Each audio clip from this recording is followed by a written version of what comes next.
Salam sejahtera buat kita semua. Shalom. Perkenalkan, nama saya Henti Seimanhia, Prodi Teologi, NIM 08012287. Sebelum saya masuk dalam pembahasan, yang saya hormati Ibu Pengasuh Mata Kuliah Teologi Sistematika, Ibu Erlina Waruwu MTH. Tuhan, Kau paling mengerti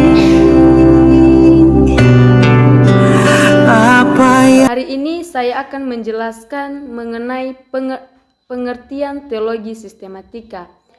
Teologi sistematika merupakan sebuah alat penting untuk menolong kita mengerti dan mengajarkan Alkitab dengan cara yang terorganisir. Dan ada pun beberapa kegunaan mempelajari teologi sistematika. Ada 6, yaitu 1. Karena manusia sebagai makhluk ciptaan yang berasio, maka manusia mempunyai kecenderungan untuk berpikir dan mempelajari sesuatu secara sistematis.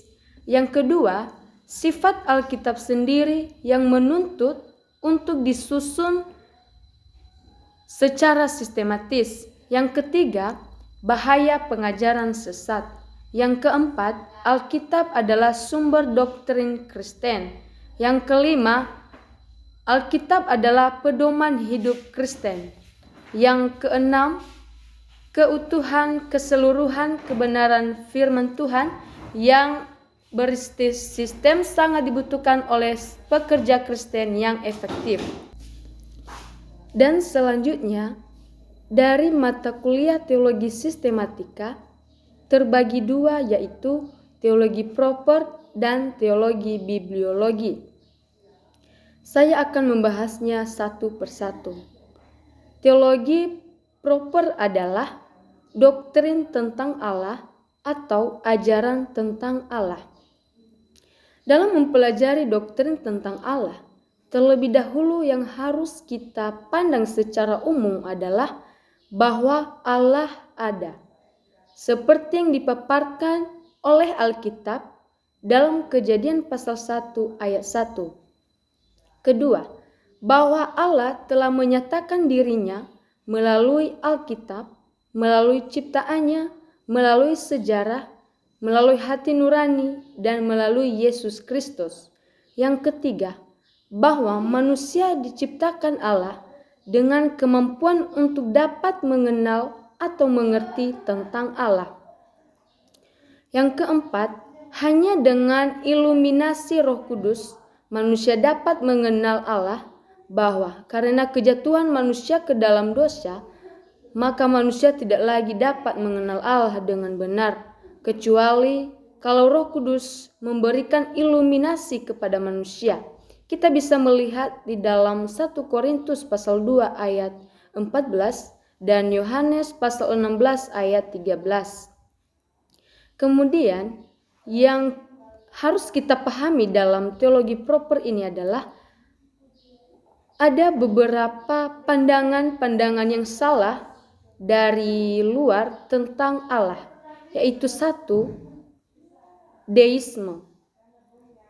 Deisme adalah pandangan yang menyatakan bahwa dunia ini adalah mekanisme yang bisa mengatur dirinya sendiri dan Allah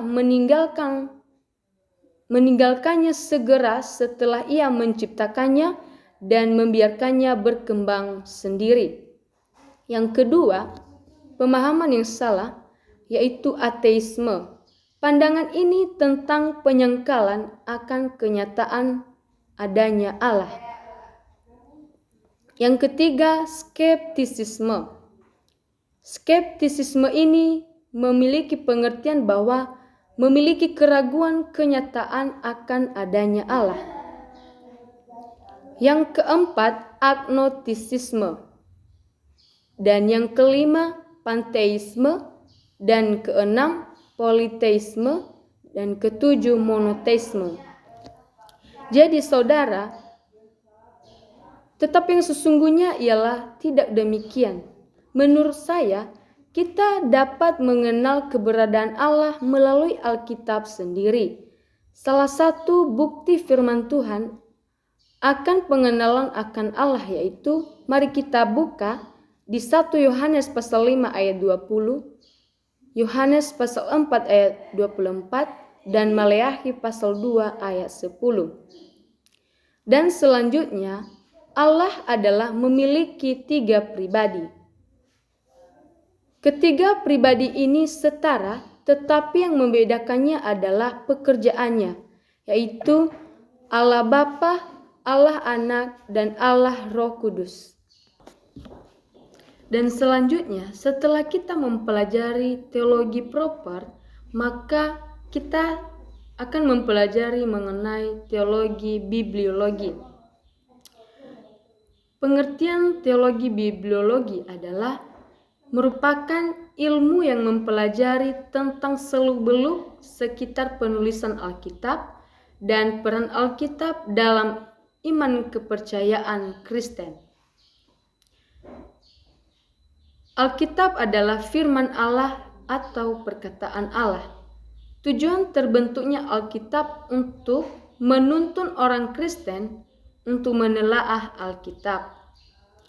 Adapun manfaat Alkitab adalah seperti yang dikatakan dalam 2 Timotius, yaitu mengajar, menyatakan kesalahan, memperbaiki kelakuan, mendidik orang dalam kebenaran. Jadi, menurut pemahaman saya, di dalam teologi bibliologi ini membahas tentang Alkitab. Jadi, sesuai dengan penjelasan dari Ibu Pengasuh Mata Kuliah Teologi Sistematika, bahwa adanya proses terbentuknya Alkitab. Yang pertama, melalui Roh Kudus. Roh Kudus mencari penulis Alkitab yang sudah ada sekitar kurang lebih 40 orang. Dan kemudian ditulis dalam kitab-kitab asli. Kemudian manuskrip dan kemudian menjadi Alkitab PL dan PB. Demikian yang bisa saya paparkan hari ini. Semoga dapat bermanfaat. Shalom. Tuhan kau paling